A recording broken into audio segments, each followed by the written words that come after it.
Dear students, welcome to the lecture class on biochemistry. Today we'll continue our previous lecture, protein metabolism. In our last classes, we studied on amino acid, types of amino acid pool, protein turnover, nitrogen balance, and we ended in transamination, interconversion of a amino acid and a keto acid. Today we will start with deamination. D always means minus. Removal of amino group from an amino acid,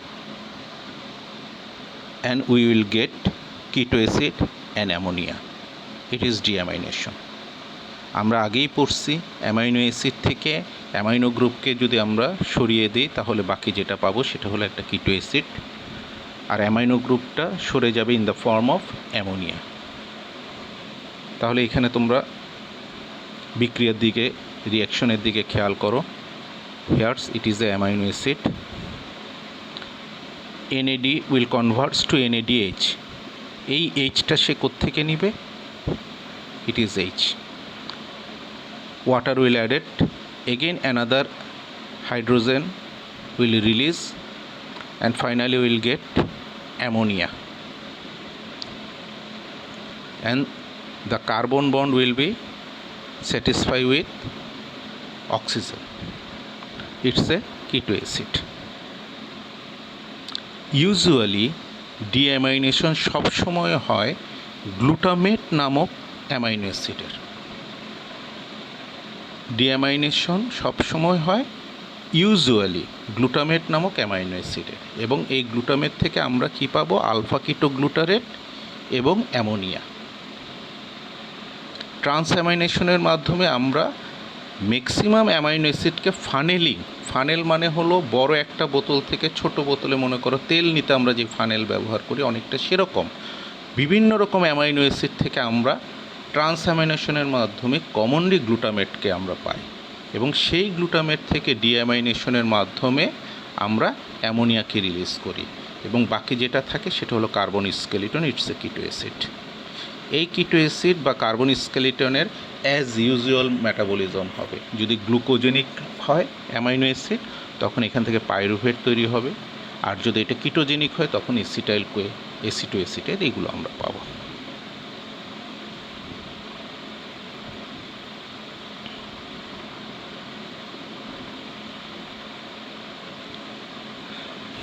ultimately ডিঅ্যামাইনেশনের মাধ্যমে আমরা যেটা পাই already বলে ফেলছি, একটা কিটো acid পাবো এবং ammonia পাবো। সাইট অফ অক্সিডেটিভ ডিঅ্যামাইনেশন আরও দু একটা সাইট আছে, তবে মেইন টু সাইট হলো লিভার অ্যান্ড কিডনি। ডিঅ্যামাইনেশন হবে কোথায়? Liver and kidney. এছাড়াও হার্ট এবং স্কেলিটাল মাসেলের মধ্যেও কি ডিঅ্যামাইনেশন হয়। সাবস্ট্রেট আমি আগেই তোমাদেরকে বলছি গ্লুটামেট, ইউজুয়ালি গ্লুটামেট, এবং এখান থেকে আমরা পাই কি? Alpha keto glutarate. Of course it's a catabolic pathway, এবং কোথায় হয়? মাইটোকন্ড্রিয়ার মধ্যে হবে। এটা কোথায় হবে? মাইটোকন্ড্রিয়াতে হবে। এনজাইমের নাম হলো গ্লুটামেট ডিহাইড্রোজিনেস এনজাইম। ডিহাইড্রোজিনেস কেন? ওই যে খেয়াল করে দেখো, মনে করো NAD কনভার্টেড টু NADH, এটা সবসময় ডিহাইড্রোজিনেস এনজাইম দিয়ে হয়। এখন যে অ্যামোনিয়া বের হয়ে আসছে, it is very much toxic for the body. এই অ্যামোনিয়াকে আমাদের খুব দ্রুত নন টক্সিক প্রোডাক্টে পরিণত করতে হবে, যেটা লিভারে হয়। এটাকে বলা হয় ইউরিয়া সাইকেল। অ্যামোনিয়া থেকে আমরা কি পাবো? ইউরিয়া। এই ইউরিয়া কি হয়? সাধারণত ইউরিন দিয়ে পাস হয়ে যায়। এর আগে আমাদেরকে জানতে হবে যে আমরা তো অ্যামাইনো অ্যাসিড থেকে অ্যামোনিয়া পাচ্ছি, আর কি কি সোর্স থেকে অ্যামোনিয়া পেতে পারি? তাহলে source of ammonia in the body, number 1 amino acid. কোন মেকানিজমের মাধ্যমে? ডিঅ্যামাইনেশনের মাধ্যমে। Very easy.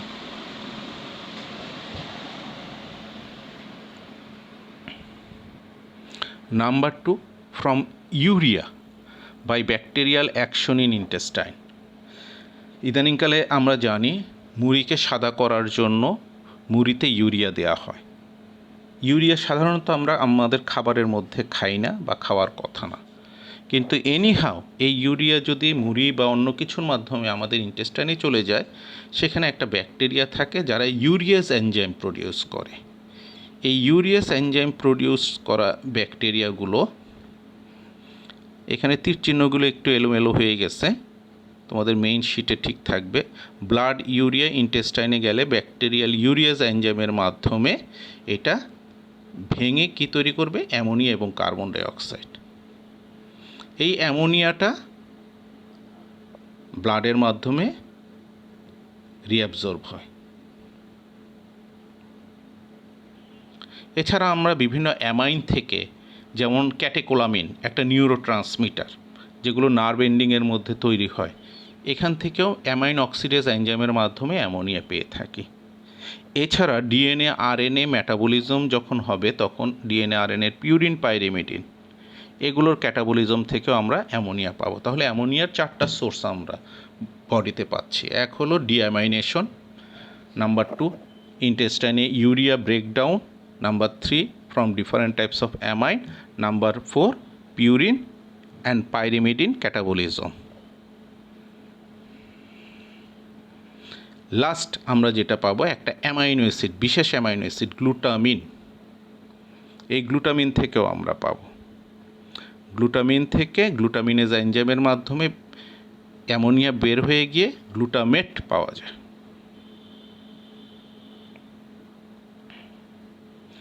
এখন যে অ্যামোনিয়াগুলো পাইছে, আমি এর আগেই বলছি যে very much toxic for the body, all of them cell destroy করে ফেলবে। ফলে এটার ফেট লাগবে, খুব আর্জেন্টলি ফেট লাগবে, তাড়াতাড়ি শরীর থেকে রিমুভ হতে হবে। এর মধ্যে সবচেয়ে কমনেস্ট যে পাথওয়ে সেটা হলো লিভারের মধ্যে synthesis of urea. Ammonium chloride তোমাদের মনে থাকার কথা, বাফার সিস্টেমে তোমরা পড়ছিলা। এই অ্যামোনিয়াম ক্লোরাইড অ্যামোনিয়া বাফার সিস্টেমের একটা পার্ট। এই অ্যামোনিয়াম ক্লোরাইড তৈরির মাধ্যমে অ্যামোনিয়া ইউরিনের মাধ্যমে পাসেস হয়ে যায়। নন অ্যাসেনশিয়াল অ্যামাইনো অ্যাসিড যেমন গ্লুটামেট, আলফা কিটো গ্লুটারেট আসছে, একটা কিটো অ্যাসিড, এটার সাথে একটা অ্যামোনিয়া যদি বাইন্ড করে গ্লুটামেট হবে। আবার গ্লুটামেটের সাথে যদি একটা অ্যামোনিয়া বাইন্ড করে গ্লুটামিন পাবো। এছাড়া বিভিন্ন nitrogenous substance, non protein nitrogenous substance তৈরিতে সাহায্য করবে। গ্লুটামিন অলরেডি আমি বলে ফেলছি। তাহলে আমাদের মূল যে দুটো ফেট সেটা হলো ইউরিয়া এবং ammonium chloride. Transport of ammonia two the liver, একটু আগে আমরা পড়ছি ডিঅ্যামাইনেশন কোথায় হয়? হার্টে হয়, স্কেলিটাল মাসেলে হবে, কিডনিতে হবে, আর লিভার তো মেইন সাইড। তাহলে লিভারের বাইরে অন্যান্য জায়গায় যে অ্যামোনিয়া তৈরি হয়, খেয়াল করে দেখো, আমরা অলরেডি বলছি অ্যামোনিয়া ভেরি মাচ টক্সিক। তাহলে কিডনি থেকে লিভার পর্যন্ত যেখানে ইউরিয়া তৈরি হবে, অ্যামোনিয়া আসার পথে সে তো সেল ডিস্ট্রাকশন করবে। এটা যাতে না করে, তাই ট্রান্সপোর্ট অফ অ্যামোনিয়ার একটা পাথওয়ে আছে। এখানে দেখো, অ্যামাইনো অ্যাসিড থেকে কিটো অ্যাসিড, এটা তৈরি হওয়ার সময় কি হয়?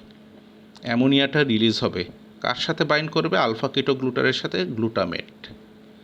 এই গ্লুটামেট থেকে অ্যামোনিয়াটা পাইরুভেটের সাথে বাইন্ড করে অ্যালানিন নামে মাসেল থেকে রিলিজ হবে, হার্ট থেকে রিলিজ হবে, হয়ে লিভারে যাবে। এই অ্যালানিনটা তখন ওইখানে ভেঙে এই হলো অ্যামোনিয়া বের হয়ে আসলো।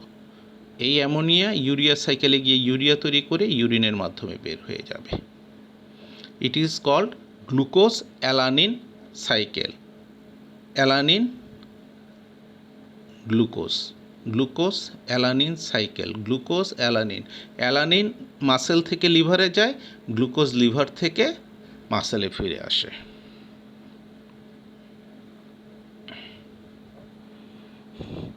আরেকটা আছে আলফা কিটো গ্লুটারেটের সাথে অ্যামোনিয়া যোগ হয়ে গ্লুটামেট, গ্লুটামেটের সাথে আরেকটা অ্যামোনিয়া যোগ হয়ে glutamine. This glutamine goes to the liver. লিভারে গ্লুটামিন থেকে will get one ammonia first, then glutamate, glutamate থেকে আরেকটা অ্যামোনিয়া। এই দুটো অ্যামোনিয়া আবার ইউরিয়া সাইকেলে গিয়ে ইউরিনের মাধ্যমে পাসেস হয়ে যাবে। So these are the two pathways by which ammonia transport through blood. metabolism of ammonia. Ammonia in the blood must be kept low. Why? Elevated concentration ammonia is very much toxic for the body, for the central nervous system. Central nervous system এর জন্য ammonia কেন খারাপ?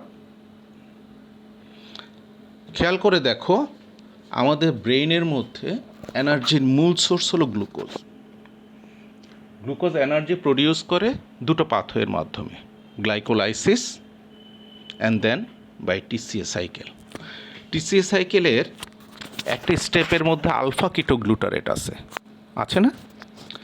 এখন TCA সাইকেলে যখন আমরা acetyl Koi অক্সালো acetate এগুলো মিলে যখন আমরা আলফা কিটোগ্লুটারেট পাবো, যদি ব্রেনের মধ্যে অ্যামোনিয়া লেভেল হাই থাকে, because ammonia can cross the blood brain barrier, তখন এই আলফা কিটোগ্লুটারেটের সাথে অ্যামোনিয়া বাইন্ড করে কি তৈরি করবে? গ্লুটামেট তৈরি করবে।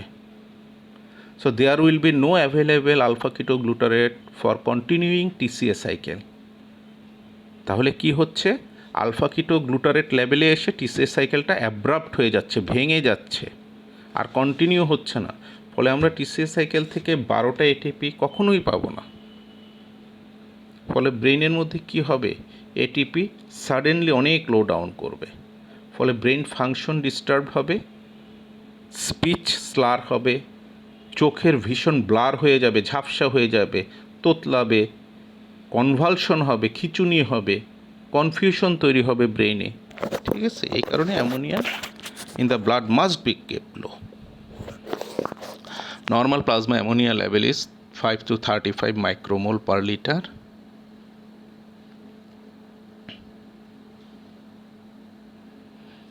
আচ্ছা, এখন এই অ্যামোনিয়া ব্লাডে বেড়ে যাওয়া, এটাকে বলা হয় অ্যামোনিয়া ইনটক্সিকেশন। 35 মাইক্রোমোল পার লিটারের উপরে উঠে গেলে তোমরা প্রায়ই এই ভুলটা করো। অ্যামোনিয়া কথাটার সাথে তোমরা প্রায় ইউরিয়া কথাটাকে মাথায় রাখো এবং তোমাদের মনে হয় এই জিনিসগুলো কিডনিতে হয়। ফলে তোমরা অ্যামোনিয়া ইনটক্সিকেশনের মূল কারণ কি বলো? কিডনি ফেলিওর বা কিডনি নষ্ট হয়ে যাওয়া। খেয়াল করে দেখো, অ্যামোনিয়াটা কোন জায়গায় কনভার্ট হয়? ইউরিয়াতে, লিভারের মধ্যে। কোথায় গিয়ে ইউরিয়াতে কনভার্ট হয়? লিভারে। তাহলে যদি কারো কিডনি নষ্ট হয়, তার লিভার তো নষ্ট না, তো অ্যামোনিয়া থেকে ইউরিয়া তৈরিতে কোনো সমস্যা আছে? কোনো সমস্যা নেই।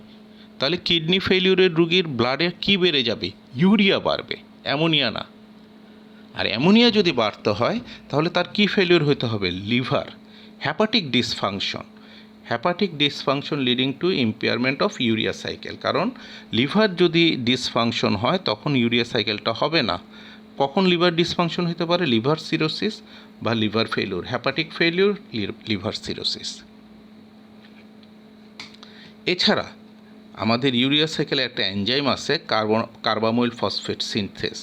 এটা যদি ডেফিসিয়েন্ট থাকে জেনেটিক্যালি, তাদের ক্ষেত্রেও কী হবে? অ্যামোনিয়া ইনটক্সিকেশন হবে। তাহলে these are the two cause, এবং দুটোই কোথায়? Liver related. একটা হলো সরাসরি লিভার ডিসফাংশন, আরেকটা হলো ইউরিয়া সাইকেলের এনজাইম যদি ডেফিসিয়েন্সি থাকে।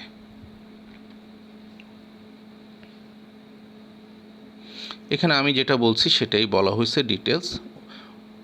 ব্রেনের মধ্যে অ্যামোনিয়া যদি বেড়ে যায় তাহলে কি সমস্যা হয় একটু পড়ে নিও। হ্যাঁ,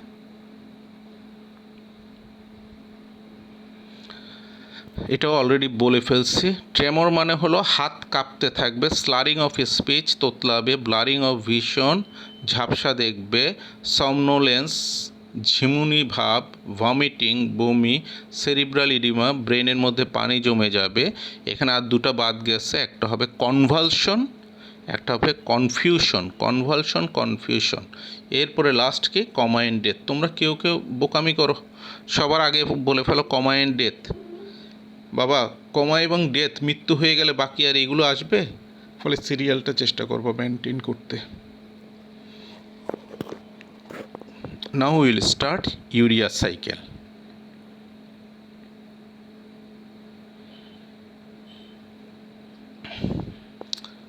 This is the chemical structure of urea. NH2 CO NH2 NH2 CO NH2। তাহলে দুটো অ্যামোনিয়া লাগবে আমাদের একটা ইউরিয়া তৈরি হতে, এটা খেয়াল রাখতে হবে। কোথায় হবে? লিভারের মধ্যে হবে। এটা রিয়াকশনের মধ্যে প্রথম দুটো রিয়াকশন হবে মাইটোকন্ড্রিয়ায় আর বাকিগুলো হবে সাইটোপ্লাজমে। এটা খেয়াল রাখতে হবে। এটা অনেকটা গ্লুকোনিওজেনেসিসের সাথে মিল আছে। তাহলে মাইটোকন্ড্রিয়া এবং সাইটোপ্লাজম দুটো কম্পার্টমেন্টেই হয় এরকম মেটাবলিক পাথওয়ের। একটা হলো গ্লুকোনিওজেনেসিস আর একটা হলো কি ইউরিয়া সাইকেল।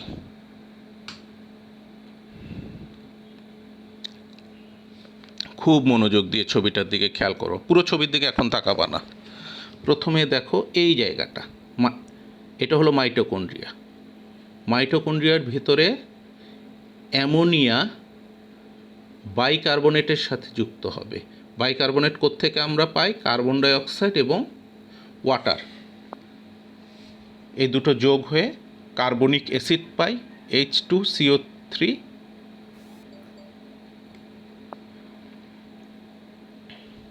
ওখান থেকে হাইড্রোজেন বের হয়ে গেলে বাইকার্বনেট পাই। বাইকার্বনেট এবং অ্যামোনিয়া পরস্পর যুক্ত হয়ে যেটা তৈরি করবে কার্বামইল ফসফেট। তোমরা এই সংকেতগুলো বাদ দিয়ে দিবে, এগুলোর দরকার নেই। তাহলে বাইকার্বনেট অ্যামোনিয়া মিলে তৈরি করবে কি? কার্বামইল ফসফেট। এইখানে এনজাইমের নাম হলো কার্বামইল ফসফেট সিনথেজ 1।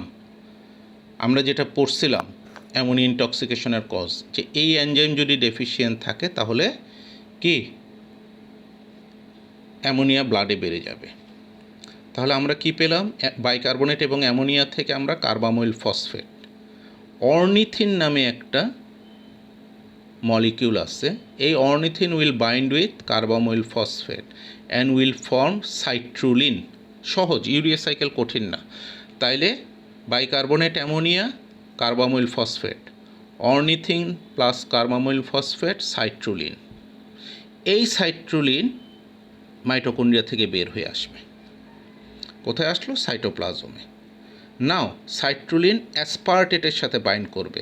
খুব ভালোভাবে খেয়াল করে এখানে আমরা একটা কোশ্চেন করি যে ইউরিয়ার সংকেতে দুইটা অ্যামোনিয়া আছে, একটা অ্যামোনিয়া তো এইখান থেকে আসে, আরেকটা অ্যামোনিয়ার সোর্স হলো এই অ্যাসপার্টেট। দেখো এই অ্যাসপার্টেটের মধ্যে আরেকটা অ্যামোনিয়া আছে। তাহলে সাইট্রুলিন থেকে আমরা কি পাবো? আর্জিনিনোসাকসিনেট।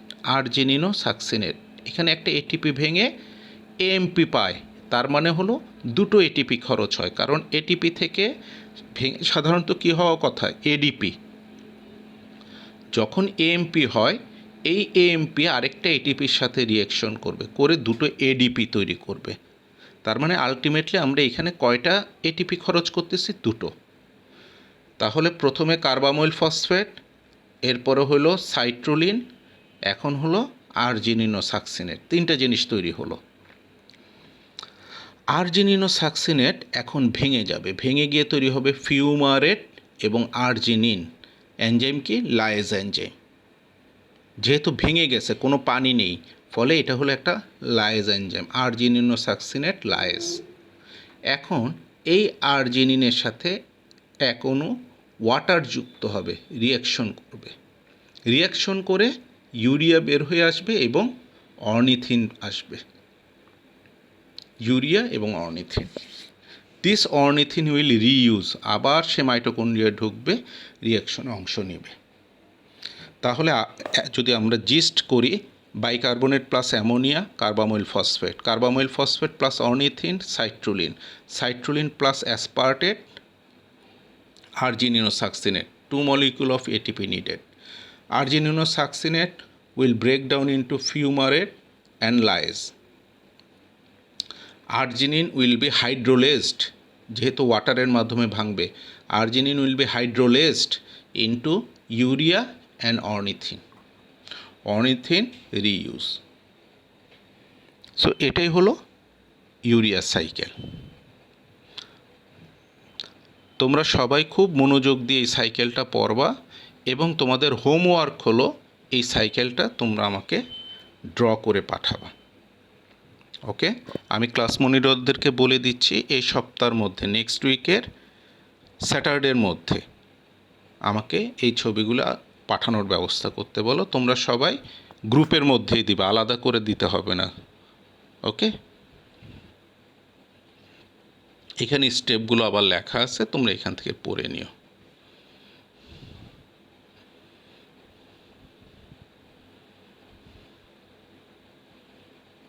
এখানে যা পড়াইছি সেটাই। ইউরিয়া সাইকেল রেগুলেশন, এখানে অনেক ডিটেলস আছে, এত কিছু লাগবে না, আমি ঠিক করব ভাবছি ভুলে গেছি। ইউরিয়া সাইকেলকে এন অ্যাসিটাইল গ্লুটামেট এই সাবস্টেন্সটা ইউরিয়া সাইকেলকে রেগুলেট করবে। ঠিক আছে, এই সাবস্টেন্সটা কার্বামোইল ফসফেট সিনথেস 1-এর উপরে কাজ করে। কার্বামোইল ফসফেট সিনথেস 1-এর উপর কাজ করে।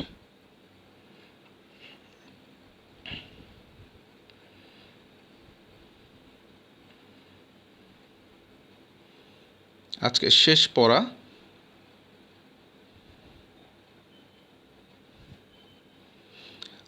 যে ইউরিয়া তৈরি হয় এই ইউরিয়ার ফেট কি? ব্লাডে যে ইউরিয়া তৈরি হয়, লিভারে যে ইউরিয়া তৈরি হয়, এই ইউরিয়া মূলত কিডনির মাধ্যমে ইউরিন দিয়ে বের হয়ে যায়। কিছু কিছু urea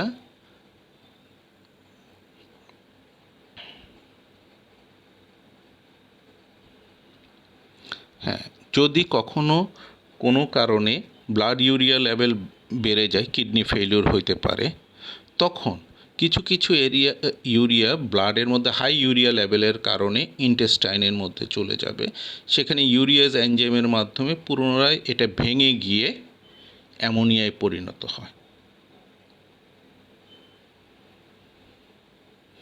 so thank you very much. আমরা নেক্সট ক্লাসে inborn error of protein metabolism, blood urea level বাড়ার কারণ, এই টুকটাক শেষ করব এবং আমাদের প্রোটিন মেটাবলিজম পুরো টপিকটাই কমপ্লিট হয়ে যাবে। Thank you students.